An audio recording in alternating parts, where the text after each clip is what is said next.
Bonjour, donc là je vais corriger cet exercice d'optimisation là sur le périmètre de sécurité de la baignade en prenant comme support le logiciel GeoGebra.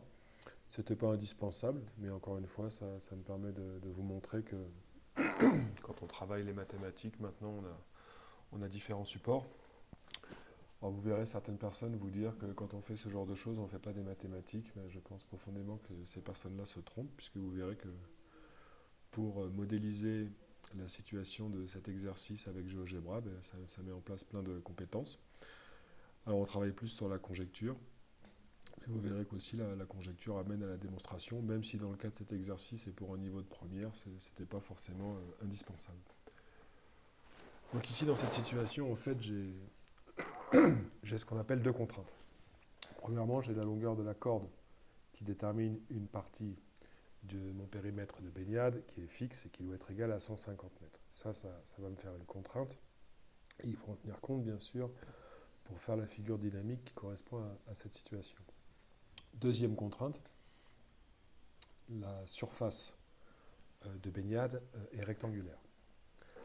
À partir de là, donc, je répète le problème, vous cherchez à savoir s'il y a un moyen de disposer la corde de telle sorte que l'aire du rectangle bleu soit maximale. C'est pour ça qu'on dit que c'est un problème d'optimisation, puisque vous cherchez à optimiser l'aire du rectangle.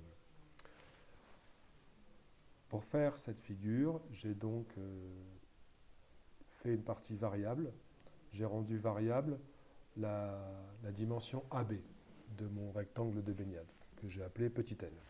C'est cette longueur-là que j'ai rendue variable. D'accord ? Alors évidemment, mon rectangle de baignade, il a deux dimensions, la longueur AB que j'ai appelée petit l ici, et la longueur BC que j'ai appelée grand L. Dans un rectangle, normalement, ces deux dimensions-là évoluent de manière indépendante. Il n'y en a pas une qui est fonction de l'autre.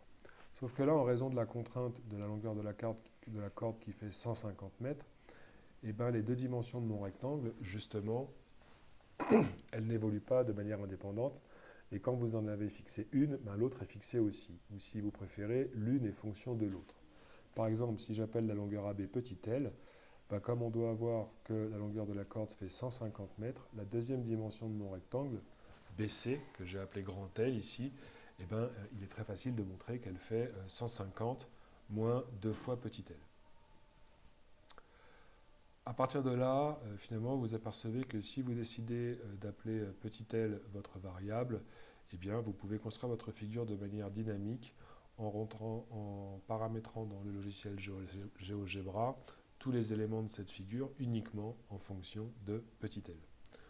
Les coordonnées du point A, du point D, du point C, du point B dans un repère, ici parce que j'ai utilisé un repère pour les rentrer dans GeoGebra. Ok, eh bien, vous les rentrez uniquement en utilisant cette variable petit l. Ce qui est déjà une compétence, puisque vous remarquez qu'ici, finalement, au départ, on pourrait croire qu'on a deux grandeurs qui évoluent de manière indépendante, alors qu'en fait, en raison des contraintes, eh bien, quelque part, on n'a qu'une seule inconnue. Une fois que vous avez fait ça, eh bien, vous pouvez donc faire varier votre variable petit l, d'accord ? Et vous avez votre figure dynamique, puisque là, la figure a été créée de telle sorte que, justement, ça respecte mes deux contraintes, la longueur de la corde à 150 mètres et la forme rectangulaire. Avec GeoGebra, à partir du moment où vous avez rentré un polygone, il existe des fonctions dans GeoGebra qui vous permettent d'avoir l'aire de ce polygone ou le périmètre de ce polygone sans savoir forcément les formules qui vous permettraient de calculer l'aire de ce polygone. Donc ça vous donne des valeurs approchées. Mais tout ça pour vous expliquer aussi que ce problème, par exemple, pour l'approcher avec GeoGebra au niveau de la conjecture, vous pouvez très bien le faire en cinquième, en quatrième, et ça met en jeu des compétences très intéressantes. Les coordonnées d'un point dans un repère, la notion justement de en fonction de, qui sont des choses très importantes, même si vous ne connaissez pas les fonctions polynômes du second degré, puisque vous allez le voir, derrière, il y a en fait une fonction polynôme du second degré pour répondre à cette question. Une fois que vous avez fait ça, j'ai justement fait afficher une valeur approchée de l'aire de baignade, l'aire du rectangle bleu ici. Et puis j'ai remis ici ma variable de départ, petit l. j'ai donc l'air qui évolue en fonction de petit l, et vous commencez à être habitué, je peux faire donc varier petit l pour voir si il y a un moment une aire correspondante qui soit maximale. On voit qu'ici, mon aire elle est croissante, croissante, croissante. Ah, je suis redescendu là, d'accord. Hop, ah, là, hop, là je suis redescendu. Tiens, il se pourrait que lorsque petit l fait 37,5, autrement dit, lorsque ma corde est disposée de telle manière que ici j'ai une dimension à 37,5 et pour l'autre dimension du rectangle de baignade, une dimension égale à 150 moins 2 fois 37,5, eh bien mon aire soit maximale. Et vous voyez d'ailleurs que l'utilisation de ce logiciel peut suffire dans un cas pratique, puisque je ne sais pas si c'est la valeur exacte, la valeur de petit l là, qui donne une aire maximale, je ne sais pas si c'est la valeur exacte, mais savoir que c'est une valeur approchée et qu'elle fait à peu près 37,5 mètres, dans un cas pratique en tant que maître nageur pour construire le périmètre, ça me suffit largement. Je n'ai pas forcément besoin de savoir que la valeur exacte c'est 37,4985, ce qui sera d'aucune utilité au niveau pratique. Par contre, en revanche, pour mieux avoir un aperçu plus graphique de cette situation, il est assez facile de construire avec GeoGebra un point qui aura pour abscisse cette valeur petit l et pour ordonner l'aire associée qui est fonction de petit l. Et ensuite de faire varier petit l et de voir graphiquement comment ce point évolue. D'accord ? Donc ici je vous le fais. Voilà. J'ai donc construit mon point magique d'abscisse petit l, ici 21 donc, et pour ordonner l'aire de mon polygone. C'est très facile à faire dans GeoGebra.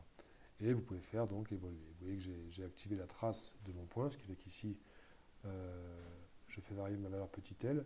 Pour rappel, la valeur petit l, elle peut varier qu'entre 0 et 75, qui sont les deux cas limites où vous obtenez des rectangles de baignade aplatis. Et vous voyez que au début c'est croissant, puis effectivement ça semble passer par un maximum, et puis après l'air repasse en phase décroissante, d'accord, par rapport à la dimension de mon rectangle. Donc ici déjà on voit que le problème semble bien avoir une solution, d'accord, qui, comme on l'avait déjà remarqué, serait aux alentours de 37,5, mais ce qui se voit très bien avec le graphique 2 là à droite. D'accord. Et deuxième chose, il semblerait que cette aire, l'aire de la baignade, l'aire du rectangle bleu en fonction de sa largeur, je vais dire, il semblerait que ça évolue de manière polynomiale du second degré. C'est-à-dire qu'il semblerait que la fonction qui soit derrière ça, ce soit une fonction trinôme. Si vous y réfléchissez, c'est très facile à montrer en fait, parce que si vous appelez ça donc petit l, la deuxième dimension elle fait 150 moins 2 fois petit l. Vous savez très bien que l'aire d'un rectangle ça se calcule en faisant la multiplication des deux dimensions. Ça veut dire que l'aire du rectangle bleu en fonction de petit l, d'accord, et c'est l fois 150 moins 2l. Et donc finalement, vous apercevez que vous êtes en train de chercher la valeur petit l, telle que cette expression l fois 150 moins 2l soit maximale, c'est-à-dire que vous êtes en train de chercher au niveau de cette parabole l'abscisse du sommet. Pour obtenir l'abscisse du sommet, vous voyez, on est déjà dans la résolution algébrique en fait. C'est finalement ici de travailler un peu sur la conjecture avec un logiciel qui nous amène aussi à la solution algébrique, qui nous permettra de trouver la valeur exacte. Même si pour cet exercice, et quand on a un peu l'habitude, on aurait bien sûr pu se passer de ce logiciel. Par contre, pour trouver l'abscisse du sommet de cette parabole, ce n'est pas la peine de développer et puis ensuite d'aller éventuellement utiliser l'abscisse du sommet qu'on a vu dans le cours moins b sur 2a. Parce qu'ici, vous êtes face à un trinôme qui a deux racines, 0 et 75. Elle se voit, vous avez la forme factorisée en fait. Donc ici, vous avez une racine à 0 et la deuxième racine, c'est lorsque 150 moins 2L fait 0, c'est-à-dire lorsque L fait 75. Et on a vu dans le cours qu'à ce compte-là, dans ce type de parabole, l'abscisse du sommet, c'est le milieu des deux racines. Donc ici, le milieu des deux racines, c'est le milieu de l'intervalle 0,75, c'est-à-dire 0 plus 75 divisé par 2, 37,5. Et là, on s'aperçoit qu'effectivement, il y a donc une aire qui est optimisée, maximale, lorsque cette dimension-là fait 37,5. Et si vous calculiez f de 37,5, vous auriez la valeur en plus de cette aire. C'est bien de savoir qu'elle est maximale lorsque petit l fait 37,5, mais en plus vous avez la valeur de l'aire rendue maximale qui est aux alentours de 2812,5 m². Et là vous êtes dans un cas où la conjecture avec GeoGebra ou la valeur exacte, on trouve la même valeur. D'accord? Voilà pour cet exercice.